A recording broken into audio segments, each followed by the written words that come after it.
A Dose of Buckley is made possible by viewers like you.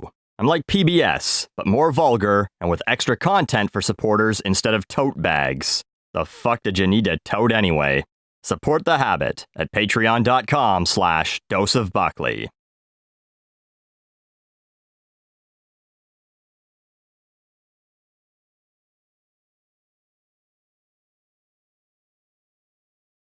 And the January school dance will be on Friday the 17th. The theme is Romeo and Juliet. Like the movie with that hot Leo guy in it, not the lame book. Oh, and speaking of lame, to end the morning announcements, here's one of the grade 10s from Mr. Simon's media studies class for some stupid assignment they have to do where they pretend they're on the radio even though there's no way they're ever going to be that good. It's Alan or Andrew or whatever. Ugh. Yeah, thanks, Shelley. Say hi to Scott or Troy or Matt or whichever one you're dating now. Shut up, Uggo. So hi, Lake Road Secondary.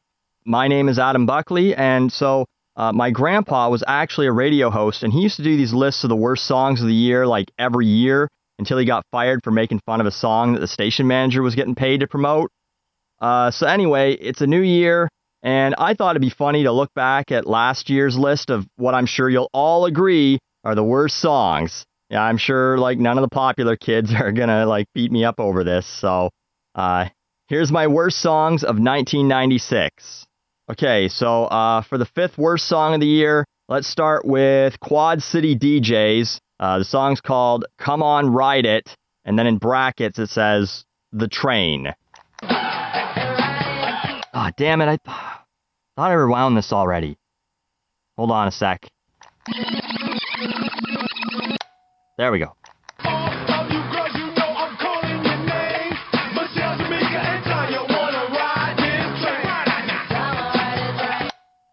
Now, can you believe a 7-minute version of this song exists? 7 minutes of this.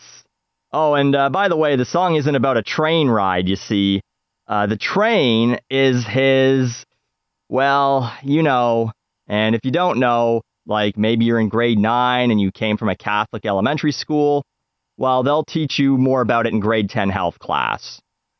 I would have put this higher on my list, but I can't stop laughing at the fact that they play this at every school dance for a bunch of teenagers in a school with the third highest teen pregnancy rate in the city.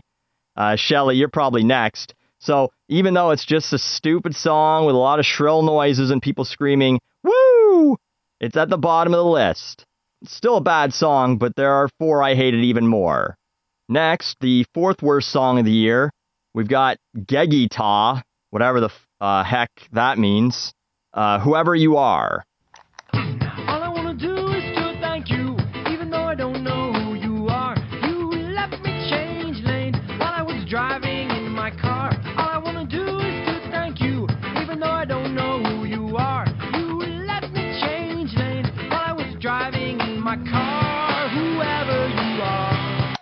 It's a whole song about how a guy wants to thank someone for letting him change lanes while he's driving. Have they, just run out of things to sing about? When they were coming up with this song, they thought, well, there's already a million love songs, songs about partying, songs like The Crossroads that are about death and, coping with loss. Well, what could we sing about? Oh, I changed lanes in my car today. Well, how about a whole 4-minute song about that? And then I guess everyone else in the band just said nothing because they're like the lazy dinks you get stuck with in class projects that don't want to contribute. So they just go along with the first idea, as long as it means they don't have to really do anything. And then it just repeats that thank you part. I want to thank you, whoever you are. I want to thank you, whoever you are. I want to thank you, whoever you are. Would someone please say you're welcome to this guy so he'll shut the hell up? I hate this song so much that I'm just hoping he ends up driving his car into the side of a building and they get the footage of it so we can see him in the next driver's ed video. The 3rd worst song of the year was Donna Lewis, I Love You Always Forever.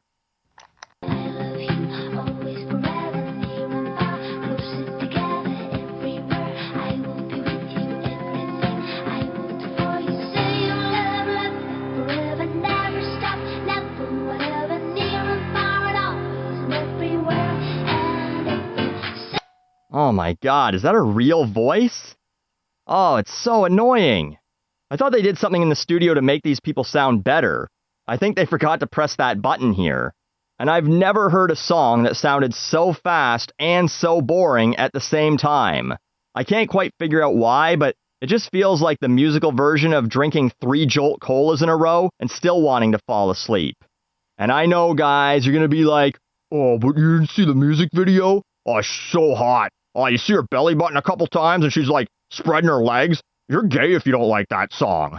If the music video is more enjoyable when you press the mute button on the remote, then it's not a good song.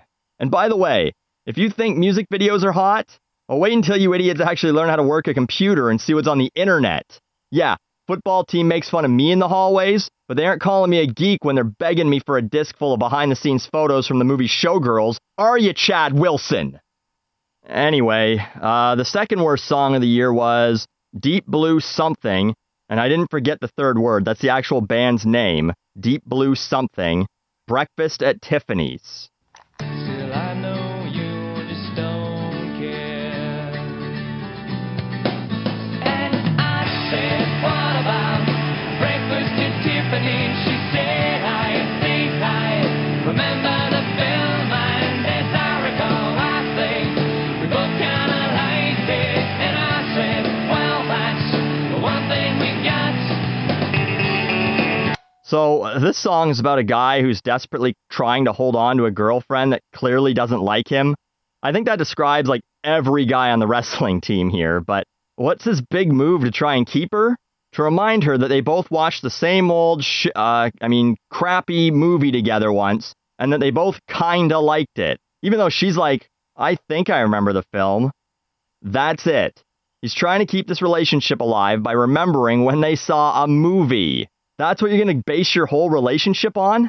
That's a worse reason to keep dating someone than that time that Ricky Schroeder was dating that cheerleader, Katie, whatever her name is, because that he thought he got her pregnant, but then it turned out she was just eating 2 lunches every day. This is just one of those songs that's so lame that you know they're going to play it forever on whatever radio station the dentist's office play, because it's so bland and so inoffensive. It's like the perfect soundtrack to all the golf magazines and home decoration magazines that they have in the waiting room. And the worst song of 1996 was Los Del Rio, the Macarena. Dala tu cuerpo alegría Macarena, que tu cuerpo es para dar la alegría y cosas buenas. Dala tu cuerpo alegría Macarena, Macarena. Dala tu cuerpo alegría Macarena, que tu cuerpo es para dar la alegría y cosas buenas. Dala tu cuerpo alegría Macarena, Macarena. Now don't you worry about my boyfriend. Hey, you know what my favorite part of this song being really popular last year was? When you guys would try and sing it in the hallway, except obviously, you don't know the lyrics because most of it's not in English and all of you failed Spanish. So instead, you just say a whole bunch of gibberish and then the word Macarena over and over. Oh man, that was so funny for 4 months. It got funnier and funnier every week. And then at the Winter Talent Show, when, over half the people chose to do that dance for their talent, and we had to hear the song like 8 damn times in a row. Yeah, each time you guys did it, it was better than the last. To steal a joke from Wayne's World, not. It spread from person to person like the flu or something. Like there should be a name for this kind of thing where one person does something dumb and then a bunch of other people start trying to do the same dumb thing. They could call it like going airborne or something. Like a cold. Anyway, I don't know what this song's about. You don't know what this song's about. The dance is stupid, and you look stupid doing it. It was definitely the most annoying song of the year, and that's why it's number 1 on my list of the worst songs of 1996. And I hope this is the last time a song gets popular just because there's a moronic dance that goes along with it.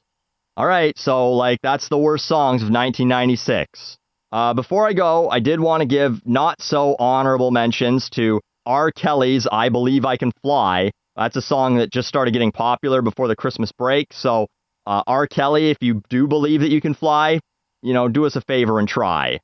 Mariah Carey and Boyz II Men's One Sweet Day. I know that one came out in 1995, but it was still number 1 until spring last year. And I gotta tell you, it'll be one sweet day when they stop playing this song everywhere, and we all forget it was even popular. And the Toni Braxton song, Unbreak My Heart. Oh, this is so slow and boring. I wish I could unhear that song, right? So, that's it. This concludes your morning announcements. Hey, I get to say that. Oh, by the way, the principal wants to see you, so bye. This concludes your morning announcements.